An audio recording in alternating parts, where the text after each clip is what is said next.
Hey everyone, Pastor West here with you on Wednesday night. Hope you're doing well. Last week when we ended with this question: how do the Gentiles find themselves in such a precarious position so far from God?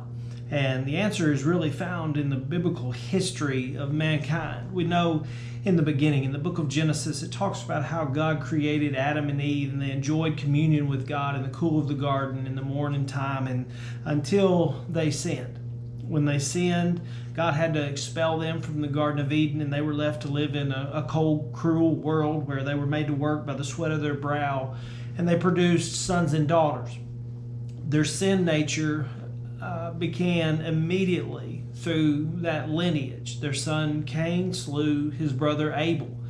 Cain was punished, he was branded, he was banished for his actions, and then Adam and Eve produced Seth.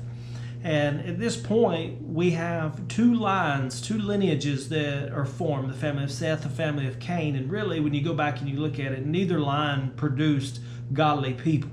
Eventually, mankind became so depraved, so far from God, so wicked, that God had no other choice but to destroy mankind. And so only Noah and his immediate family found favor in the eyes of the Lord because they weren't wicked. And so God had Noah build an ark. We know the famous story. God had Noah build an ark. He collected male and female of every animal, and the flood happened. It rained for 40 days and 40 nights upon the earth. And when the earth was cleansed of all the wickedness and all the evil, God sets a rainbow in the heavens, a covenant with mankind that he would never destroy the earth again by water. Noah emerges from the ark, plants a vineyard, begins to harvest grapes, made some wine, and he got drunk. And in that, one of his grandsons uncovered his nakedness, and he was passed out, and the human race was off and running right back into sin again. But the Bible declares that the whole world engaged in lawlessness on a massive scale, but God's promise was true. God's promise remained the same, that he would not destroy the earth. He would not destroy those people. His promise was unshakable. He wasn't going to destroy the earth by water. So instead, he begins to focus his attention on a young man named Abram, the son of an idol maker in Ur of the Chaldees. And because Abram had a heart that could be touched by God, God made a covenant. He drew up a contract with him, establishing that he would use the life and the lineage of Abram to produce a nation of godly people. And so to establish this covenant, God changed his name from Abram to Abraham, which meant a father of multitude. And with this action, God seemed really to turn his attention away from mankind in general to focus on Abraham and his lineage. But he no way abandoned all of humanity, but he intended to use Abraham and his lineage and his posterity as a tool for evangelizing the whole world. See, the idea was that God would be so good to Abraham and so good to Abraham's descendants that the rest of the world would see the goodness of God, and they would want God to be their God too. And so out of the loins of this Gentile named Abraham, God started the Hebrew nation. And for the first time in history, the nations were divided by God into two major categories of people, Jew and Gentile. The Jews, of course, were those who had a covenant with God. Gentiles were people who had no covenant with God. And the Jews began to call on God. They called him Elohim, El Shaddai, Almighty God, while Gentiles worshipped water and fire and Zeus and Aphrodite and the birds and the trees. And God would reveal himself to Abraham and to his descendants, and he became known through the centuries as the God of Abraham, Isaac, and Jacob. Unlike the Gentile nations, the nation of Israel was a God-ruled nation. And so the Jewish line was established when Abraham and Isaac had Jacob, who became Israel, which means he will rule as God. And again, God indicated that he had chosen a people for himself. The Jews are God's chosen people. He had chosen a people for himself who had the opportunity, who had the capacity to rule the nations by his power and by his word. And the nation of Israel was to bring the light of God into the world.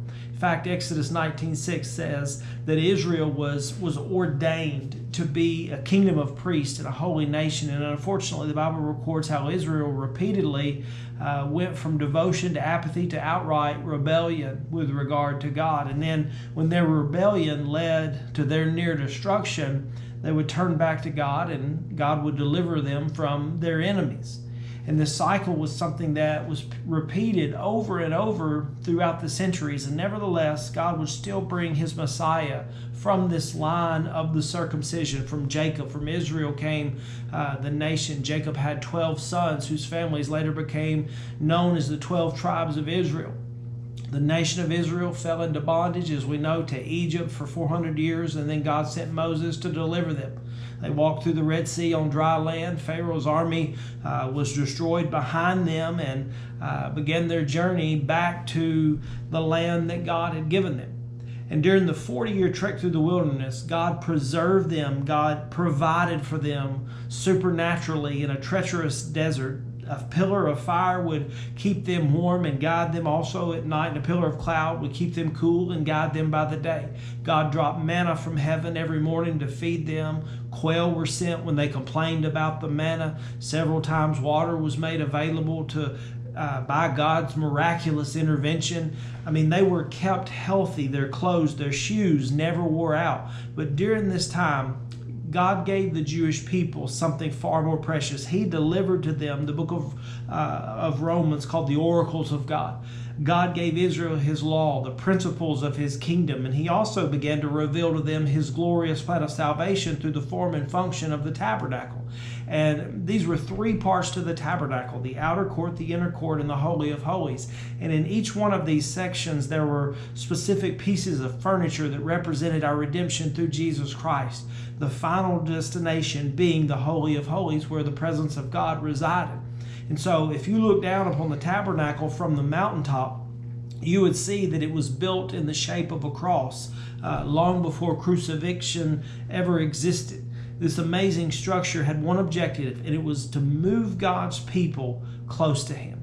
And sadly, it wasn't long before the meaning and the symbolism of the tabernacle, like everything else, degenerated into a religious system. What should have been a glorious age of salvation and deliverance, Israel showing forth the greatness of its God and preaching the good news of the Messiah to come, became nothing more than a ritualistic and empty series of ceremonies. And the most compelling confession of their condition was penned by the prophet Jeremiah.